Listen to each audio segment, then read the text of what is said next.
White House requests Ukraine nuclear security funding to expand assistance due to nuclear power plant concerns. The White House requested $35 million be included in the short-term government funding bill to assist Ukraine's nuclear security as U.S. officials continue to closely watch the precarious conditions around Europe's largest nuclear power plant, according to an administration official. The additional funds would serve to bolster the significant assistance already provided by the U.S. National Nuclear Security Administration to Ukrainian officials in the months since Russia invaded the country, the official said.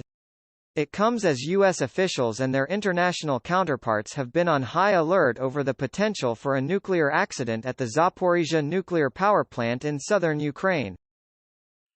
The new money, which congressional Democrats included in their draft funding measure released late Monday evening, would be directed to the overall U.S. efforts to assist with Ukraine's nuclear preparedness, and would specifically be used to support procurement and maintenance of additional sensors, data assessment and analysis, and to supply the Ukrainian National Guard with protective capabilities at nuclear power plants, the official said. The funds could also be utilized in the event Ukrainians faced the need to consolidate radiological materials. The facility, held by Russian troops since March, has for weeks served as an increasingly hazardous flashpoint in the war. Shelling at and around the site has damaged infrastructure, cut power lines and drawn a sustained international effort to de-escalate the situation. Russia and Ukraine have blamed each other for the shelling.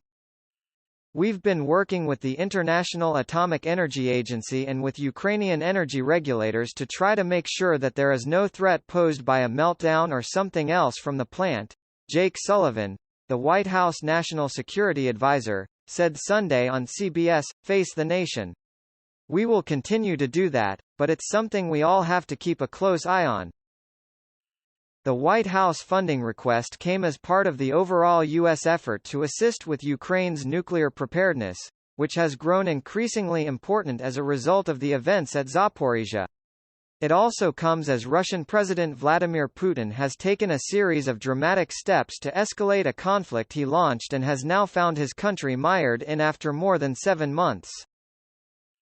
The $35 million only represents a small piece of the $12.3 billion in assistance to Ukraine included in the stopgap funding bill, the bulk of which is directed toward military and economic assistance. But it does mark the latest tranche of assistance on an issue of palpable concern since the opening days of the Russian invasion. Ukraine has 4 operating nuclear power plant sites with a total of 15 reactors. Lawmakers have until September 30 to pass the bill and avoid a government shutdown. The U.S. agency that would receive the new funds has been involved for months in providing real-time assistance in monitoring radiation levels amid shelling and combat in and around Ukraine's power plants, including Zaporizhzhia and the Chernobyl exclusion zone. The NNSA, which technically operates within the U.S. Energy Department, has also worked to model the potential consequences of damage to nuclear facilities.